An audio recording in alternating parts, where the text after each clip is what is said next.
మాజీ ప్రధాని అటల్ బిహారీ వాజ్పేయి జయంతి సందర్భంగా పీఎం కిసాన్ సమ్మాన్ పథకాన్ని ప్రధాని మోదీ ప్రారంభించారు. పథకం కింద దేశవ్యాప్తంగా 9 కోట్ల మంది రైతుల ఖాతాల్లో 18,000 కోట్ల రూపాయలు జమ కానున్నాయి. కార్యక్రమాన్ని ప్రారంభించిన అనంతరం ప్రధాని మోదీ మాట్లాడుతున్నారు. ప్రత్యక్ష ప్రసారం ద్వారా చూద్దాం. किसानों को गुमराह करने के लिए आपके पास समय है. केरल के अंदर यह व्यवस्था नहीं है. अगर ये व्यवस्था अच्छी है तो केरल में क्यों नहीं है? क्यों आप दोगली नीति लेकर के चल रहे हो? ये किस तरह की राजनीति कर रहे हैं जिसमें कोई तर्क नहीं, कोई तथ्य नहीं है. सिर्फ झूठे आरोप लगाओ, सिर्फ अफवाहें फैलाओ, हमारे किसानों को डरा दो और भले भोले किसान कभी कभी आपकी बातों में गुमराह हो जाते हैं. भाइयों बहनों, ये लोग लोकतंत्र के किसी पैमाने को, किसी पैरामीटर को मानने को तैयार नहीं है.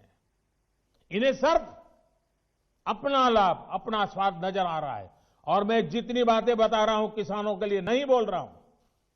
किसानों के नाम पर अपने झंडे लेकर के जो खेल खेल रहे हैं, अब उनको ये सच सुनना पड़ेगा. और हर बात को किसानों को गाली दी, किसानों को अपमानित किया, ऐसे कर करके बच नहीं सकते हो आप लोग. ये लोग अखबारों और मीडिया में जगह बनाकर राजनीतिक मैदान में खुद के जिंदा रहने की जड़ी बूटी खोज रहे हैं. लेकिन देश का किसान उनको पहचान गया है. अब देश का किसान उनको ये जड़ी बूटी कभी देने वाला नहीं है. कोई भी राजनीति, लोकतंत्र में राजनीति करने का उनको हक है, हमें इसका विरोध नहीं है. लेकिन निर्दोष किसानों की जिंदगी के साथ न खेलें, उनके भविष्य के साथ खिलवाड़ न करें, उन्हें गुमराह न करें, भ्रमित न करें. साथियों, ये वही लोग हैं जो बरसों तक सत्ता में रहे.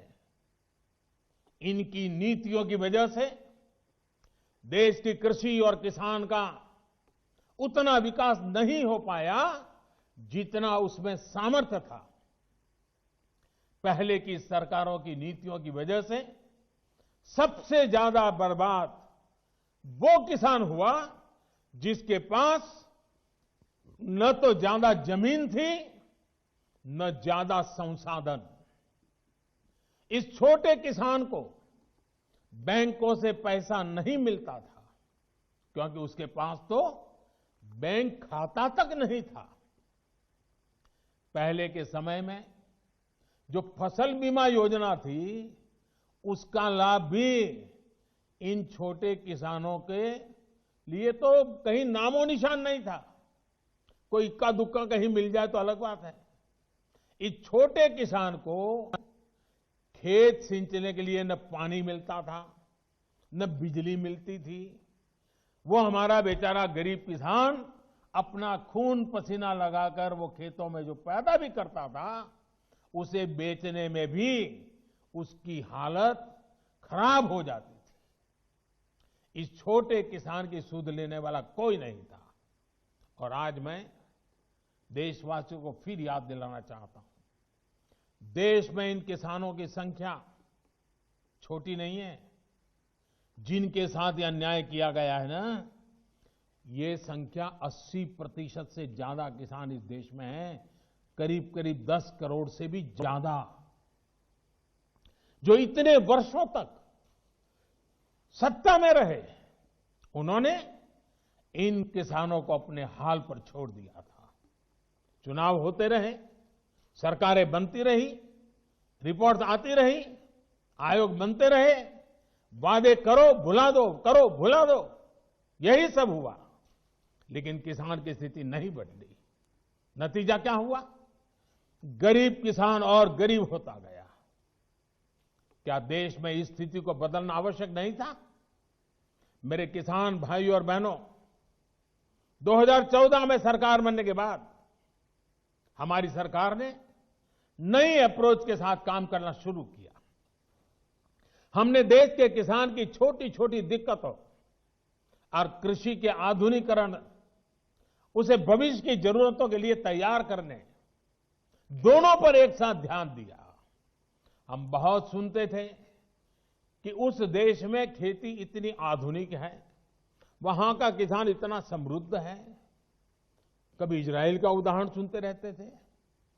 हमने दुनिया भर में कृषि क्षेत्र में क्या क्रांति आई है, क्या बदलाव आए हैं, क्या नए इनिशिएटिव आए हैं, क्या अर्थव्यवस्था के साथ कैसे जोड़ा है, सारी चीजों का गहन अध्ययन किया। इसके बाद हमने अपने अलग अलग लक्ष्य बनाए और सभी पर एक साथ काम शुरू किया। हमने लक्ष्य बनाकर काम किया कि देश के किसानों का खेती पर होने वाला खर्च, इनपुट कॉस्ट, ये कम हो, उसका खर्चा कम हो।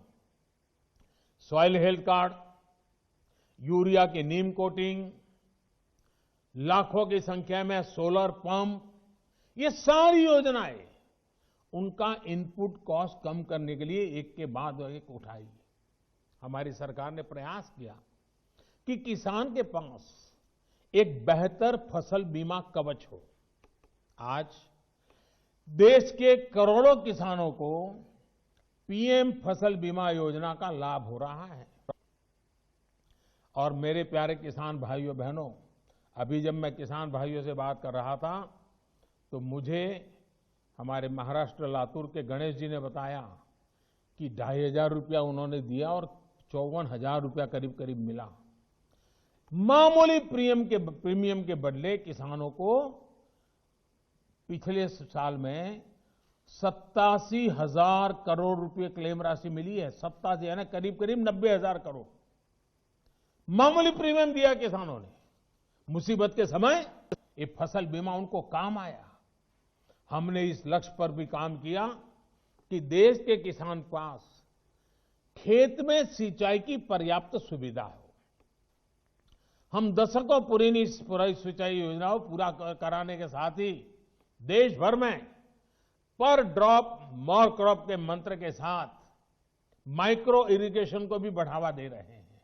और मुझे खुशी हुई, अभी तमिलनाडु के हमारे सुब्रमण्य जी मुझे बता रहे थे कि उन्होंने माइक्रो इरिगेशन से, ड्रिप इरिगेशन से, जो पहले 1 एकड़ का काम होता था 3 एकड़ का हुआ और पहले से ज्यादा 1 लाख रुपए ज्यादा कमाया माइक्रो इरिगेशन।